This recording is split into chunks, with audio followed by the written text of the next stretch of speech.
Hello, welcome to Brimwood Farm. It has stopped raining outside. There is blue sky outside and it is January. So that can only mean one thing. It's time to sow some seeds.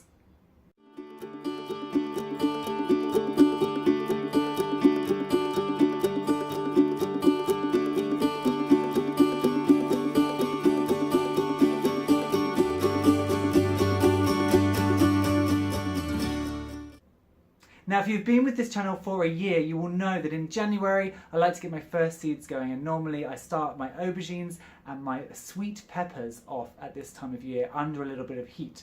I've already got them in. If you want to know how to do those, then just follow the link to the video up here and that will show you exactly what to sow. But today we are starting some herbs, because herbs have been selling great and my egg customers have all said if I had fresh herbs to sell, then they would buy them, as would many of my gardening clients. So I thought, right, let's get some herbs on early. Now again, these all do need some bottom heat. So I've got a little heated propagator and a windowsill is good just to start the seeds off. And I've got 6 varieties that I'm doing. So first, I have 2 types of parsley. So I've got this lovely curly leaf parsley and then this flat leaf parsley here.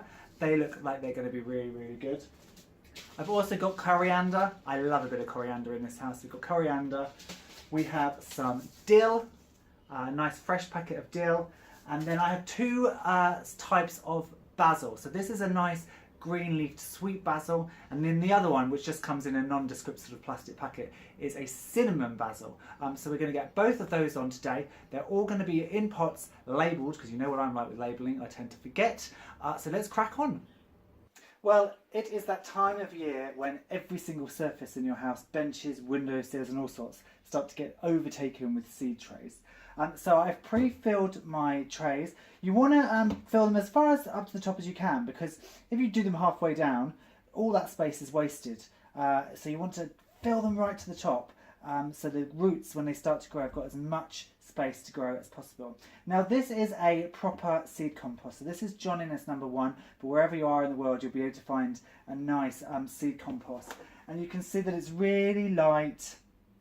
Really, you get a few big pieces like this that you can, that's not going to break, we'll take it out. But it's really light, fine tilth. Now you can use any compost for this. You could use a multi-purpose compost, you could use compost from your compost bin, if you haven't got any access to seed compost. But if you bring stuff in from outside the compost, you might bring in bugs and mould, which can get to the seed before it has a chance to germinate. A multi-purpose compost tends to have lots of big thick bits in it, which sort of inhibits the growth, and it also has fairly high fertility. And when you're sowing seeds, you don't want to have a massively high fertility, because these seeds, so these tiny little basil seeds in here, these seeds compact with enough fertility to get them going.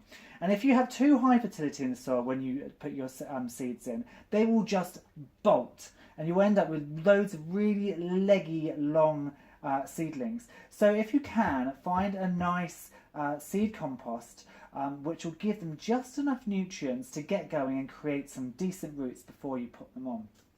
Now let's start with our parsley. So I've got the 2 types of parsley, as I said. I've got this curly leaf parsley variety, which I actually prefer, and then this flat leaf parsley. And it's very similar for all of these seeds. All of these seeds are quite small. So you could direct sow, but it would just take you forever, because you can see how small they are.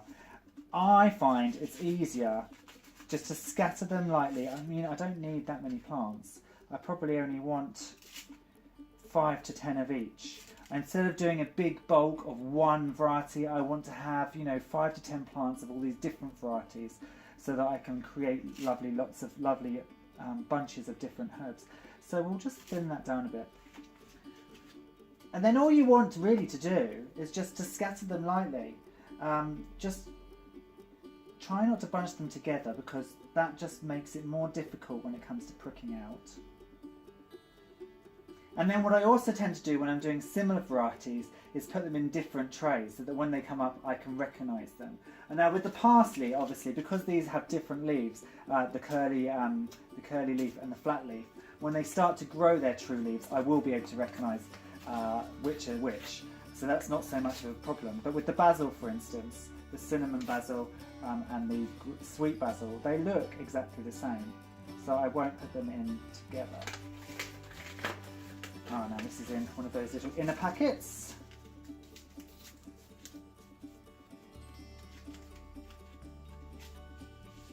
Lovely. I love fresh seeds. Look at those. Aren't they lovely? So again, just sprinkle them. I don't want too many. I want enough that I'm going to have 5, 10, 15 plants, and I've got some ones that I can prick out and leave if need be. Let's put those back in. And then it's also wise when you're pouring them back in, just to pour them back over the soil in case you lose a few stragglers. And then you don't want to pat them hard down. You just want to take a bit of your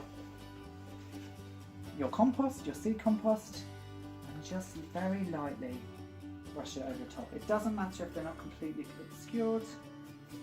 And then this will be watered from underneath. So I'll water in here, and then this will, the tray and the earth will bring the water up. You don't want to water on top because you'll smush your seeds all over the place.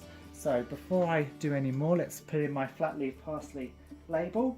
Now I know the other ones that come up are going to be the curly leaf ones, so that's fine. So the curly leaf ones are this side. So let's do the rest.